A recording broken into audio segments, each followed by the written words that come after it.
ganama kana sagalee Waaqayyoo kan ilaallu ba'uu boqonnaa 4 lakkoofsa 1 irraa kaasee nan dubbisa.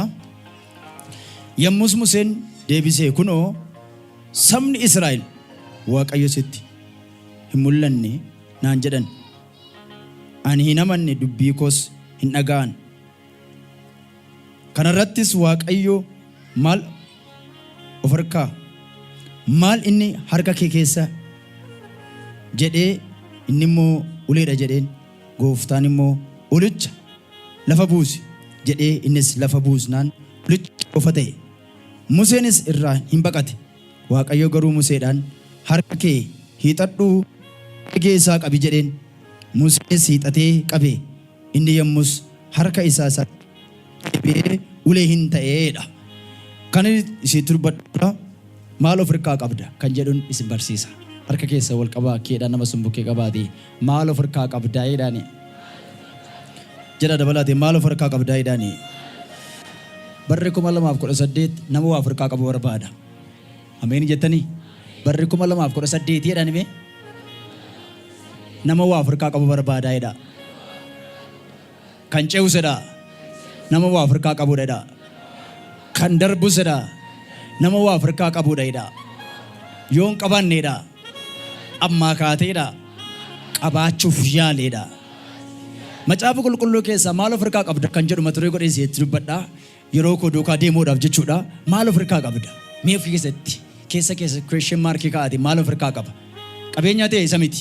Birrii yoo ta'e isa miti. Fooqii yoo ta'e isa miti. Konkolaataa yoo ta'e isa miti. Maal of harkaa qabda? Maal tasi baasu? Beekumsa kee miti. Maastersii kee PhD kee miti. Abbaa manaa kee miti. Haadha manaa kee miti. Maal of harkaa qabda? Kan si baasuun sitti moo barbaadeera? Maal of harkaa qabda? Namni lafa gahee isaatti ga'u jira. Namni lafa tafu qaba.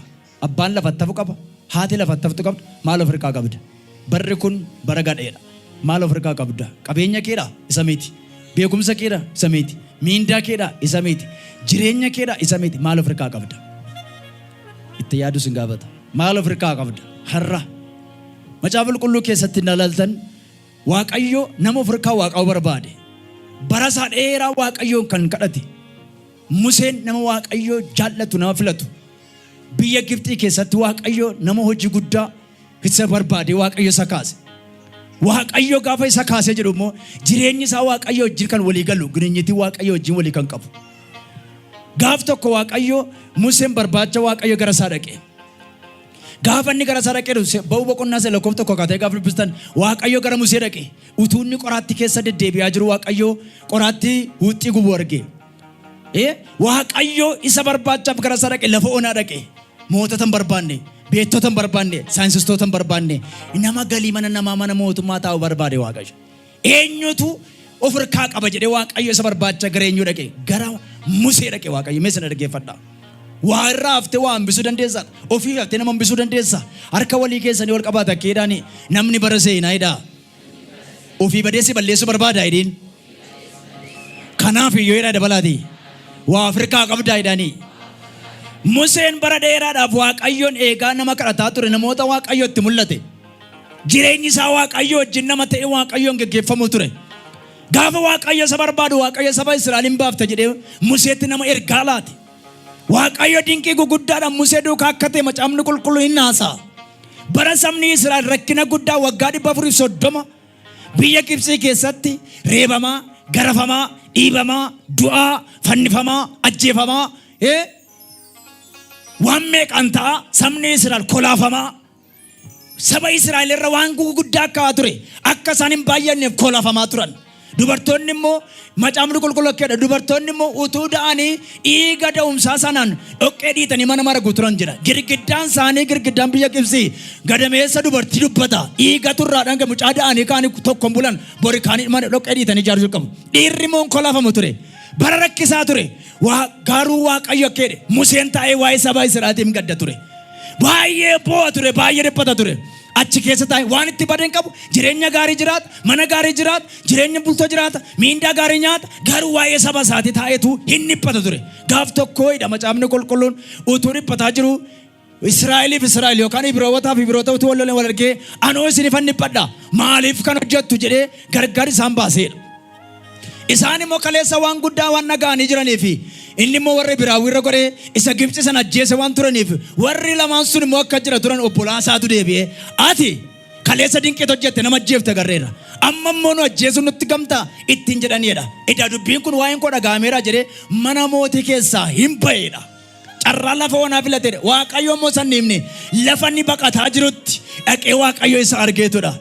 Yaa Musee lafti jirtu kun qulqulluudha. Kophee kee ofitti baasi.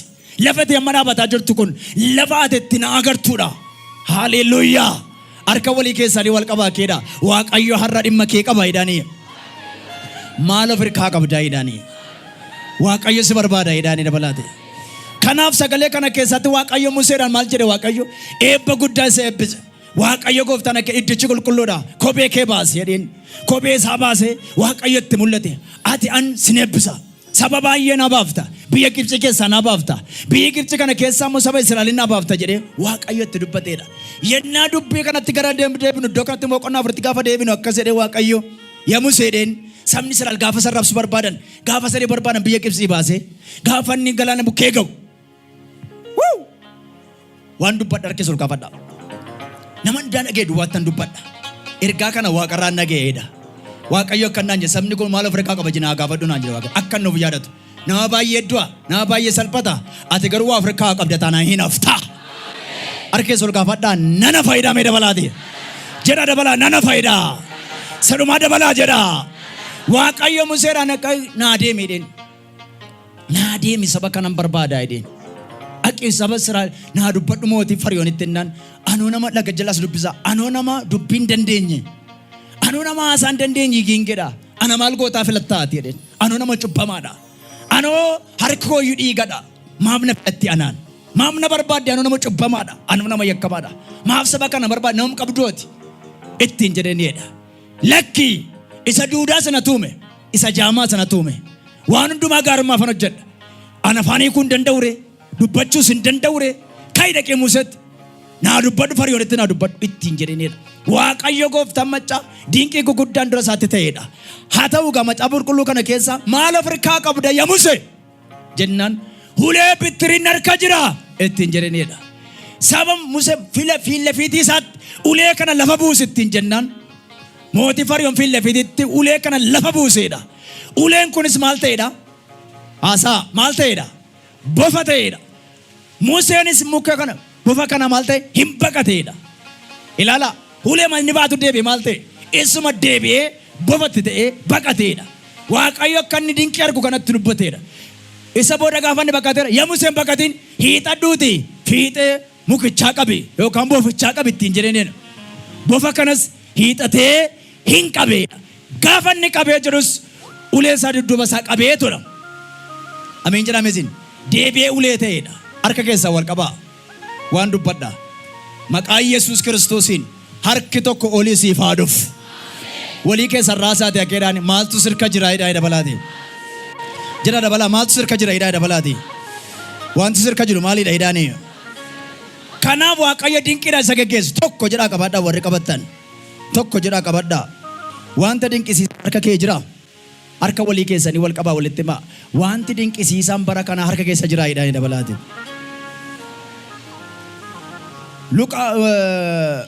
Ba'uma 4:21 irraa yoo dubbistan hin argattu achirraa. Wanti dinqisiisaan harka Musee harkaa argamuusa. Wanta dinqisiisaa. Bara kana waa tokkoon sitti mana dhaggeeffadhaa saba Waaqayyo.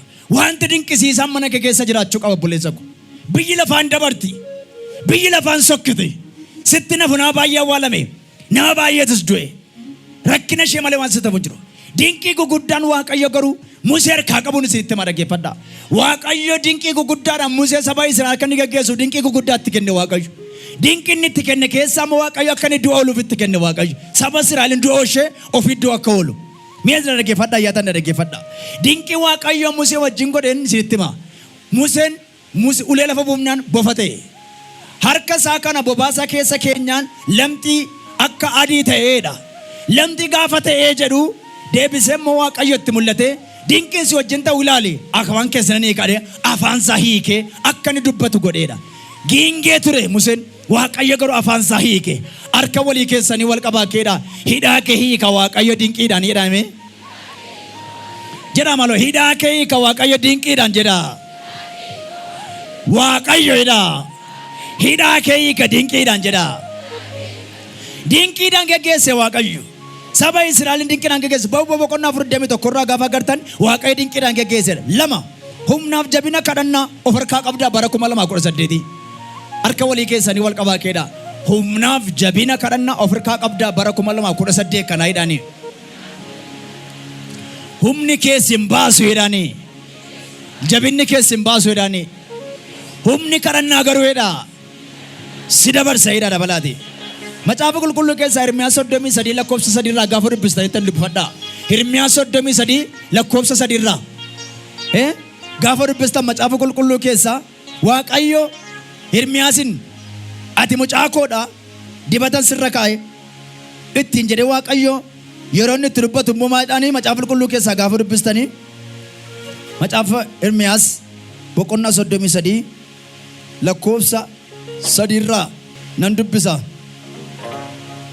33 lakkoofsa 3 irraa akkasidha inni na kadhadhu ani siif nan dhagaa wanta guddaatti qortee bira ga'uu hin dandeenyes sittan himaayidha harka walii keessanii wal qabaa keedhaan adookaa waaqayyoon kadhadhu jedhanii waaqayyo waan arrasiif hojjeta jedha inni na kadhadhu wanta guddaa qortee bira ga'uu hin dandeenye maalan godha jedha sittan agarsiisa jedha namni irraa kadhadhu gaafa jettu baay'ee aara mee dhaggeeffadha namni irraa jilbeenfadhu soomii gaafa jettu baay'ee aara jilbeenfattee waaqayyoon kadhachuudhaaf gaafa wajjin kadhannetu baay'een jaallatu diina isaati ati kadhadhu gaafa jettu diina namichaati ati garuu macaafni qulqulluun akkas jedha kadhadhu jedha rakkina irraa fuudhaaf jedha bartootaan akkeedha Yesuus rakkinatti akka hin galle maal taa'idha dammaqaa maal godhaa'idha kadhadhaa'idha kadhachuun jireenya nama hambisa du'a nama hambisa namni bara seenaa hamannaa jaallata namni bara seenaa maqaa balleessuu jaallata kadhannaa dhiise yeroo waaqayyo wajjin dhiise fuula waaqayyo ta'uun jaallatu abeetu maqaa namaatti kaafte abeet seenaa namaatti kaafte abeet gaarii saamaasaatti itti kaafte baay'ee jaallata waa'ee waaqayyo gaafa itti kaaftu garuu hin jaallatu namoonni baay'een macaafa qulqulluu kana keessatti bara 2018 kana keessa waaqayyo maaltu dhaloota kana barbaache beektaa humna kadhannaaf jabina kadhannaa harka walii keessanii wal qabaa humna kadhannaa jabina kadhannaa waaqayyo siif kennu jedhaanii jabina kadhannaa gaafate waaqayyo wajjin kadhattu waaqayyo jireenya kee jijjiiraa deema gaafate waaqayyo wajjin kadhataa deema jireenyi kee jijjiiramaa deema kanaaf humna kadhannaa qabaachuudhaan Hirmiyaasin akkeedha na kadhadhu yaa Hirmiyaas na kadhadhu yaa Hirmiyaas ani waan haaraan godha harka keessa wal qabaa ija keessa wal ilaala kadhannaan hojii guddaa siif hojjetaa hidhime kanaaf iyyoo jedhaa dabalaati mee waaqayyoon kadhadhu jedhaa dabalaati waaqayyoon kadhachuun jedhaa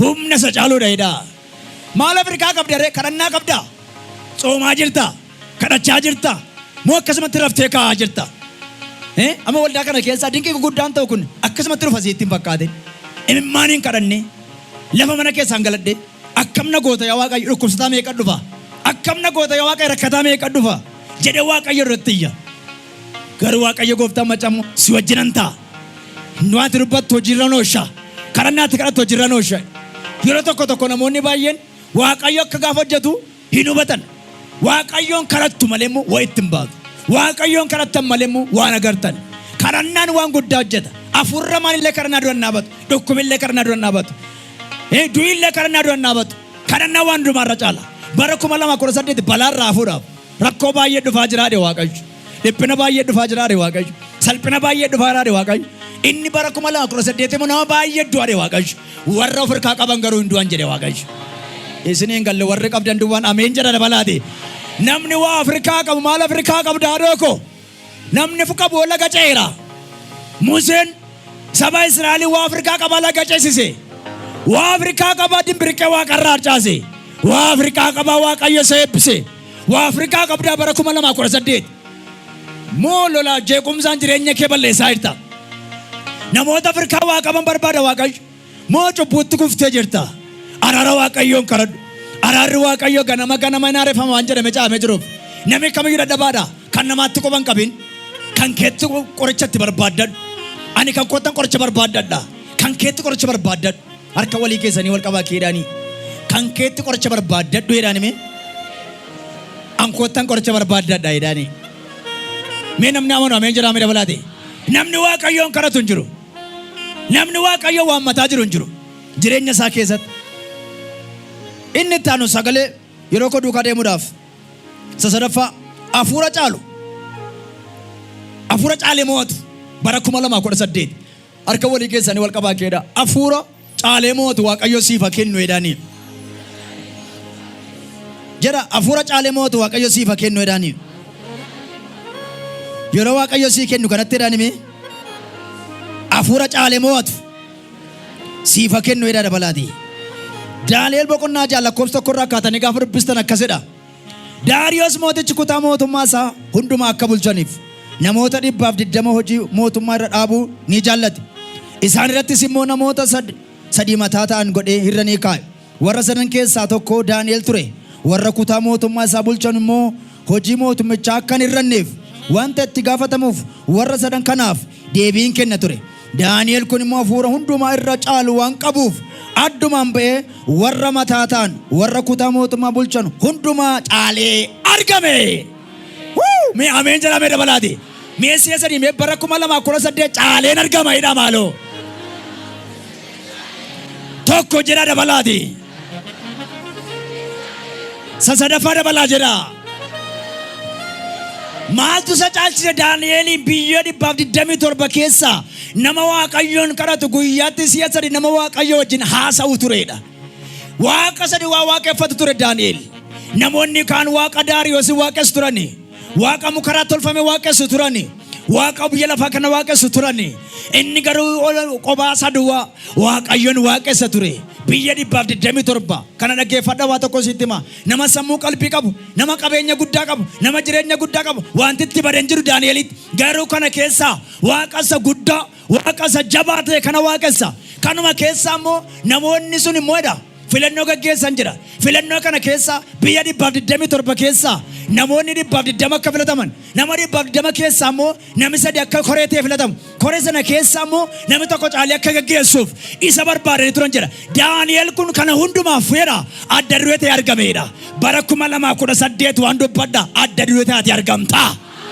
Isiniin galle maaloo namni harka sana agarsiisu. Harka keessa ol kaafadha. Adda duree ta'e argama kan jettan. Si'a sadii akkeedha adda duree ta'e argama jedha maaloo dabalaati. Jedha dabalaa adda duree ta'e argama jedha mee dabalaati. Waaqayyo jedha adda duree na godha jedha dabalaati.